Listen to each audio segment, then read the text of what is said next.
The world doesn't change when a number flashes on a screen, until it does. Because there are moments in financial history when a simple, clean, round price level stops being a price and becomes a psychological border crossing. And right now, silver is pressing up against the most dangerous border it has ever approached. Not 50, not 70, not 90, 100. As this market trades through the night of January 22nd, 2026, silver has already printed an intraday high near 99.14, hovering in the high 98s like a predator pacing at the edge of a fence. It's not officially there yet, but anyone watching real time understands the truth. For all practical purposes, we've arrived. The question isn't whether the market can touch a number. The question is what happens to the crowd when it does. Because markets don't move on math alone. They move on memory, on fear, on the stories people have been carrying for decades. Silver's story is one of long droughts and sudden explosions, of believers who held on through years of boredom and pain, and opportunists who only show up once the headlines get loud enough. That's why $100 matters. It's not just a milestone.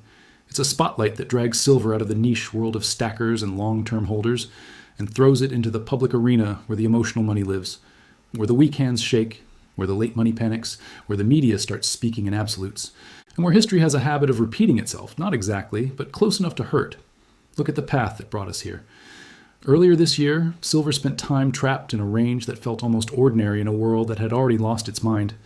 Roughly $70 to $84, a market searching for direction while people argued over whether the move was real or just another fake-out. Then came the break. Around January 12th, silver punched through and started behaving like a market that had finally received permission to run. It shifted upward into that $84 to $94 zone, and then something changed. Not in the way commentators love to describe with mystical language, but in the way charts reveal when a wall that should hold simply doesn't. One key resistance level, around $90,064, didn't just break. It broke with conviction. The kind of close that doesn't whisper. It announces. It tells you there's size behind it, that demand isn't politely testing the door anymore. It's pushing through it and walking inside. And once that level gave way, the overnight market did what overnight markets do when a global audience catches the same scent. It spiked. It surged. It moved with that particular kind of urgency that appears when a price is no longer climbing because it's supposed to, but because it's being chased. Today's open was around $92.98. The day carved out a low near $91.77, then ran to a new all-time intraday high around $96.71, and closed near $96.10, another all-time daily close. After that, the torch passed to the night session, and silver climbed again, stalking the $100 mark like it had been waiting its whole life for this. This is how breakouts become events. The closer we get to a clean, round level, the more people are forced to look, even the ones who don't care about metals, even the ones who never wanted to. Because $100 is a headline, $100 is dinner table conversation, $100 turns the quiet investor into a storyteller and the latecomer into a believer. It's the biggest, roundest number silver has ever approached in modern times, and markets love round numbers for the same reason humans do. They feel final. They feel official. They feel like proof. But the market doesn't care about your feelings. It cares about liquidity, psychology, and the invisible war between those who planned for this and those who didn't. So tonight, we don't just document a price. We document a threshold. Because on the other side of $100, silver doesn't only change value, it changes identity. And once an asset changes identity, the rules of behavior change with it. That's what we're watching. Not a chart, a transformation. Now here was the uncomfortable truth nobody wants to say out loud when the price is screaming higher. The most dangerous part of a bull market is not the beginning. It's not even the middle. It's the moment it becomes obvious. Because once it becomes obvious, the crowd arrives. And the crowd doesn't arrive with patience. The crowd arrives with emotion. They arrive with regret, with greed, with fear of missing out, with the desperate need to catch up to a move that has already happened. And that's when a steady climb turns into fireworks. That's when the market stops behaving like a market and starts behaving like a social contagion. If you've been tracking the trajectory since spring, you know how surreal this looks. Back in April of 2025, silver dipped below $30 an ounce, below 30. In a world where everything else was getting more expensive, silver was still living in that old, tired narrative of being ignored, underestimated, underowned. And then it turned. It moved up into the mid-50s, then pulled back, tested the level again, and finally broke through it, cleanly. After that, it didn't respect the old milestones the way people expected it to. 60 didn't stop it. 70 didn't stop it. 80 barely slowed it down. By 90, there was some back and forth, a little friction, but not enough to break the momentum. And now, on this night in January 2026, we're staring at the edge of $100 like it's the horizon itself. This is the part where everyone wants to be a prophet. This is the part where every timeline fills with certainty. Some will tell you $100 is just the start, that the next stop is 200 and nothing can stop it. Others will warn you that it's a trap, that this is the blow off top and the crash is imminent. And it's tempting to pick a side because the human mind craves a clean answer, a clean outcome, a simple map. But the market doesn't hand out maps. It hands out consequences. Nobody truly knows what happens next, and if they did, they wouldn't be arguing online. They'd be positioning quietly while the rest of the world slept. What we can do, though, is something more valuable than prediction. We can read the behavior. We can study the pattern that repeats every time a market collides with a round number that has myth attached to it. 50, 70, 90, now 100. Round numbers pull in attention like gravity. They attract media, they attract late money. They attract the "I heard about this" crowd. And they also attract selling, because for many people, a round number feels like a finish line. They don't want to miss the chance to cash out at the moment everyone recognizes. That selling pressure can stall the move. It can create sharp pullbacks. It can trigger panic in people who bought late, who were never emotionally prepared for volatility. And those pullbacks can become violent, not because fundamentals changed overnight, but because psychology did. If you've made it this far into the video, take 1 second and hit like and make sure you're subscribed. Because what happens after $100 is where the real story begins. Not the story of a price, but the story of a system under pressure. And if you want the next episodes of this investigation as the market reacts in real time, you don't want to miss what comes next. Because here's what else changes at $100.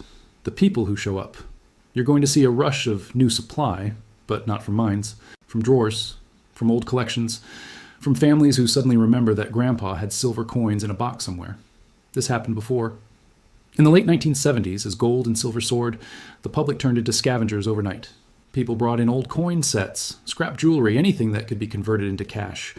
It wasn't a gold rush in the classic sense. It was a liquidation rush, a stampede to exchange tangible value for fiat currency because the news made it feel urgent. And it's already happening again.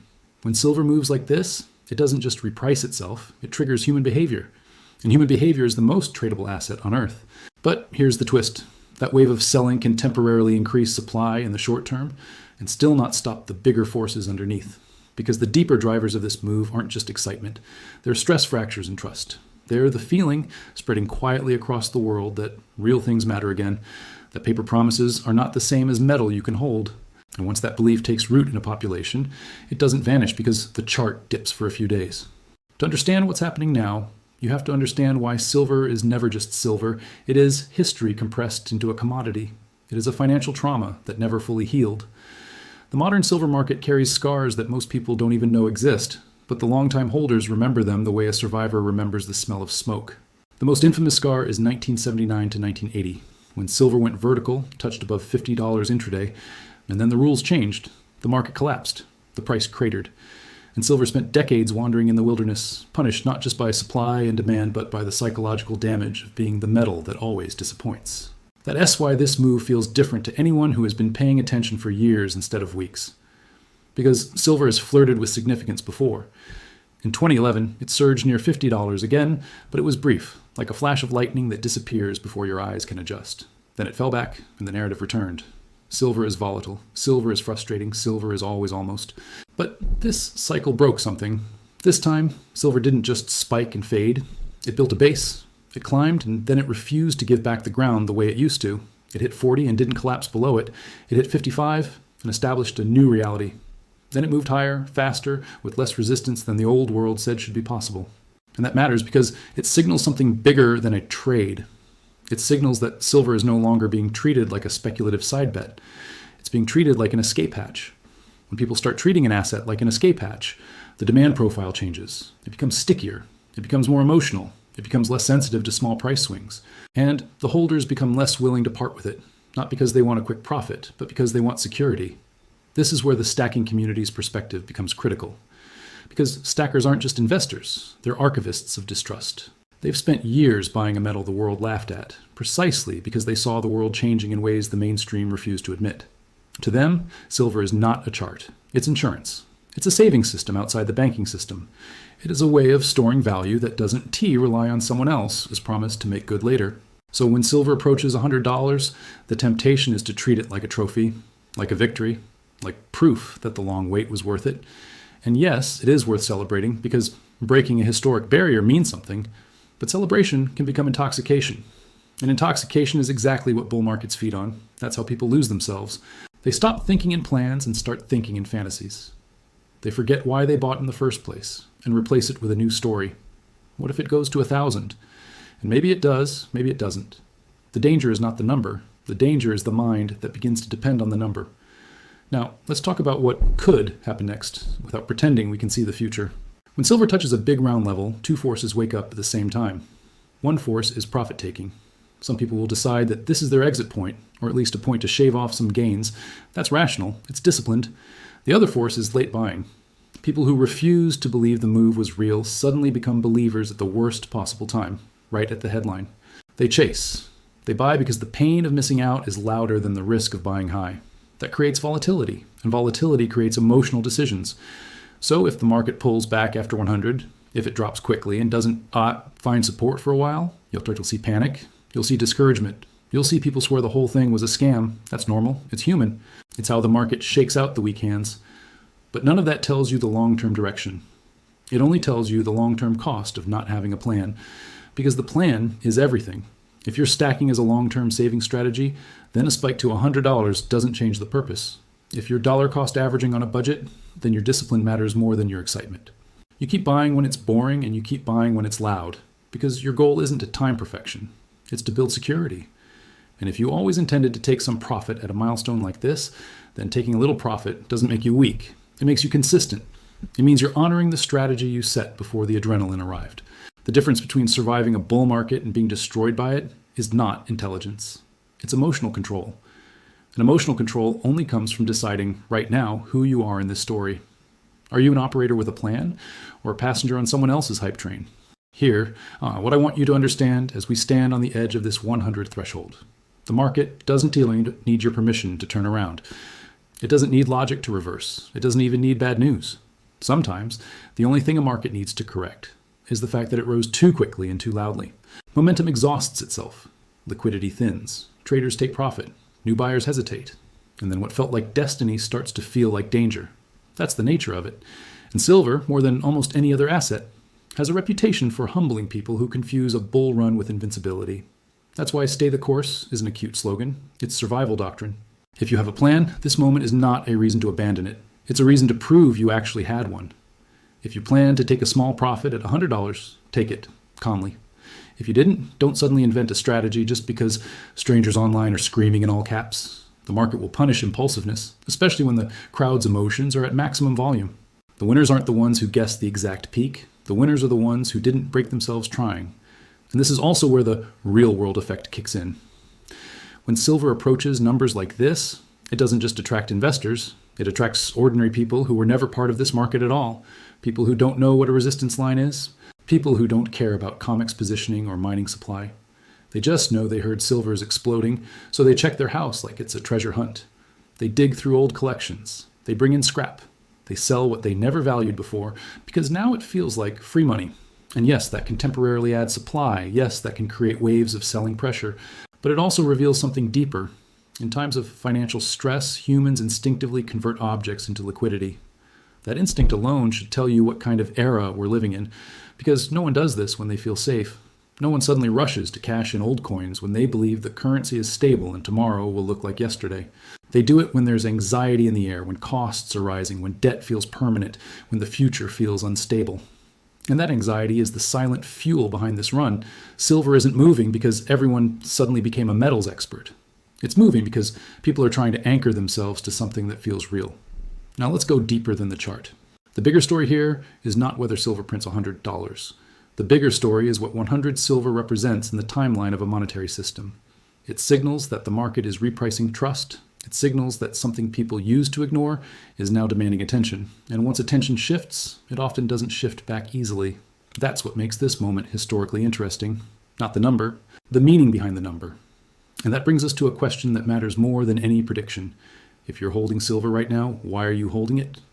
Is it an investment you intend to trade, or is it a form of insurance you intend to keep? Are you chasing a higher price, or are you protecting purchasing power? Because those are two completely different missions, and they produce two completely different decisions. Confusing them is how people get trapped.